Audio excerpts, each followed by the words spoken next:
Hello friends, welcome back to PYQ academy. हम लोग बिहार शिक्षक भर्ती परीक्षा के सेकंड फेज की तैयारी कर रहे हैं। उसके लिए हमने टेक्स्ट बुक प्रैक्टिस सेट के फुल लेंथ टेस्ट के GK यानी कि जनरल स्टडी के जो 40 नंबर के क्वेश्चन पूछे जाएंगे उसके ही क्वेश्चंस को सॉल्व करा रहे हैं। इसका फर्स्ट पार्ट हमने कल के वीडियो में सॉल्व करा दिया है और आज के वीडियो में हम लोग सेकंड यानी कि फुल लेंथ 2 का 40 नंबर का जो GS का क्वेश्चन है जनरल स्टडी का, उसके ही क्वेश्चन को सॉल्व करेंगे। और हमारे ये जो वीडियो है फ्रेंड्स, वो PRT से लेकर PGT तक के स्टूडेंट के लिए इंपॉर्टेंट साबित होगा, क्योंकि बहुत अच्छे अच्छे क्वेश्चन दे रखे हैं टेक्स्ट बुक में और यहाँ से जो क्वेश्चन होते हैं ये एकदम ट्रूली एग्जाम बेस्ड होते हैं। एग्जाम के लेवल के ही क्वेश्चंस इसमें दिए गए हैं। तो चलिए ज़्यादा देर न करते हुए क्वेश्चंस पे आते हैं।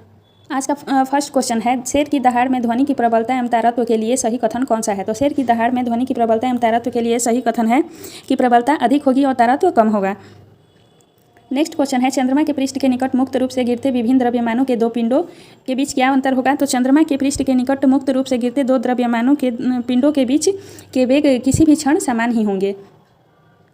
अगला क्वेश्चन है, अपरिष्कृत पेट्रोलियम तेल को डैश नामक प्रक्रिया द्वारा परिष्कृत किया जाता है। तो अपरिष्कृत पेट्रोलियम तेल को किस विधि द्वारा परिष्कृत किया जाता है। तो वह प्रभाजी आसवन है। प्रभाजी आसवन विधि द्वारा पेट्रोलियम को परिष्कृत किया जाता है।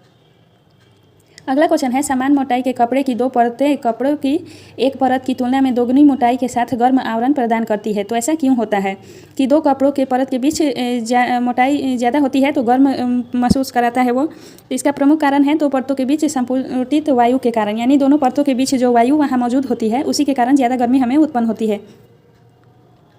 अगला क्वेश्चन है, मिश्रण और यौगिकों के गुणों के बारे में निम्नलिखित कथनों में से कौन सा कथन सही नहीं है। तो मिश्रण और यौगिक के गुण के बारे में कौन सा कथन सही नहीं दिया है। तो यहाँ जो नहीं कथन सही नहीं है वह है कि ऊर्जा मिश्रण की तैयारी के दौरान या तो अवशोषित होती है या विकसित होती है, लेकिन किसी यौगिक की तैयारी में नहीं। यह कथन गलत दिया गया है।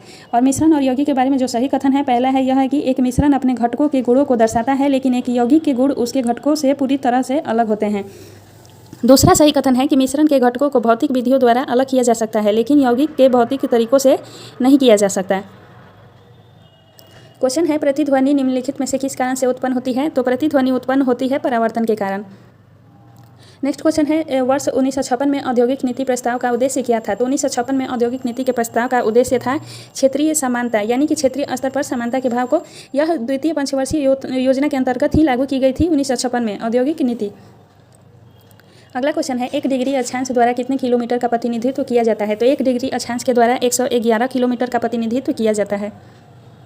अगला क्वेश्चन है, IUCN रेड लिस्ट किससे संबंधित है। तो IUCN रेड लिस्ट जो है यह केवल लुप्त प्राय पौधों और जानवरों से संबंधित है। IUCN जो है यह रेड डाटा बुक जारी करती है, तो यह किसके लिए जारी करती है। तो लुप्त प्राय पौधों और जानवरों के लिए। नेक्स्ट क्वेश्चन है, भारत सरकार द्वारा पर्यावरण और वन की सुरक्षा के लिए किस वर्ष NGT नेशनल ग्रीन ट्रिब्यूनल की स्थापना की गई थी। तो भारत सरकार द्वारा नेशनल यानी कि पर्यावरण और वन की सुरक्षा के लिए NGT नेशनल ग्रीन ट्रिब्यूनल स्थापित की गई थी 2010 में। अगला क्वेश्चन है, भारत की G20 अध्यक्षता में पर्यटन कार्य समूह की बैठक कहाँ हुई थी। तो G20 अध्यक्षता में पर्यटन कार्य समूह की बैठक जो हुई थी यह श्रीनगर जम्मू कश्मीर में हुई थी। अगला क्वेश्चन है, महारानी एलिजाबेथ द्वितीय का शासनकाल किसी भी ब्रिटिश सम्राट के सबसे लंबा का। महारानी एलिजाबेथ द्वितीय का जो शासनकाल था किसी भी ब्रिटिश सम्राट से सबसे ज़्यादा था। उनका शासनकाल कितने वर्षों का था लगभग। तो महारानी एलिजाबेथ द्वितीय का शासनकाल जो था यह 70 वर्ष था। अगला क्वेश्चन है, निम्नलिखित में से किस अफ्रीकी देश से हिंद महासागर की तट रेखा नहीं लगती है। तो किस अफ्रीकी देश से हिंद महासागर की तट रेखा नहीं लगती है पूछ रहा है। तो वह देश है इथियोपिया। इथियोपिया से हिंद महासागर की सीमा नहीं लगती है, जबकि सोमालिया और केन्या से हिंद महासागर की तट रेखा लगती है। अगला क्वेश्चन है, G20 के संदर्भ में निम्नलिखित कथनों पर विचार करें। पहला कथन है कि यह 20 देशों और यूरोपीय संघ का समूह है। दूसरा है कि भारत वसुधैव कुटुंबकम विषय के साथ G20 2023 शिखर सम्मेलन की मेजबानी कर रहा है। तीसरा कथन है कि G20 2023 के लिए भारत के विशेष आमंत्रित अतिथि देश हैं बांग्लादेश, मिस्र, मॉरिशस, नीदरलैंड, नाइजीरिया, ओमान और संयुक्त अरब अमीरात। चौथा कथन है कि G20 सदस्य वैश्विक सकल घरेलू उत्पाद के लगभग 85% का प्रतिनिधित्व करते हैं। तो कौन कौन से कथन इसमें सही दे रखे हैं और कितने कथन सही दे रखे हैं यह पूछ रहा है। तो इसमें जो सही दे रखे हैं कथन उपयुक्त में से सभी होगा, यानी कि चारों कथन जो है यह सही है। अगला क्वेश्चन है, हांजो में एशियाई खेलों में लीग का लीजेंड गेम के लिए कितने भारतीयों ने भारत का प्रतिनिधित्व किया। तो हांजो में एशियाई खेल जो हो रहा है उसमें लीग ऑफ लीजेंड गेम के लिए 6 प्रतिनिधियों ने भारत का प्रतिनिधित्व किया था, यानी कि 6 भारतीयों ने भारत का प्रतिनिधित्व किया था। नेक्स्ट क्वेश्चन देखते हैं। क्वेश्चन है कि रेटिंग एजेंसी क्रिसिल ने वित्त वर्ष 2023 के लिए भारत के वास्तविक सकल घरेलू उत्पाद जीडीपी के विकास के अनुमान को 7.8% से घटाकर कितना प्रतिशत कर दिया है। तो सकल घरेलू उत्पाद जीडीपी के विकास को घटाकर 7.8 से घटाकर 7.3 किया गया है। नेक्स्ट क्वेश्चन देखते हैं। क्वेश्चन है कि मुस्लिम लीग द्वारा किस तिथि को मुक्ति दिवस मनाया गया। तो मुस्लिम लीग के द्वारा मुक्ति दिवस मनाया गया था 22 दिसंबर 1939 को। 22 दिसंबर 1939 को मुस्लिम लीग द्वारा मुक्ति दिवस मनाया गया था। अगला क्वेश्चन देखते हैं। क्वेश्चन है कि क्रिस्टोफर कोलंबस ने डैश की खोज की थी। तो क्रिस्टोफर कोलंबस ने किसकी खोज की थी। ऑप्शन राइट होगा 3 यानी कि वेस्ट इंडीज़। क्रिस्टोफर कोलंबस ने वेस्ट इंडीज़ की खोज की थी।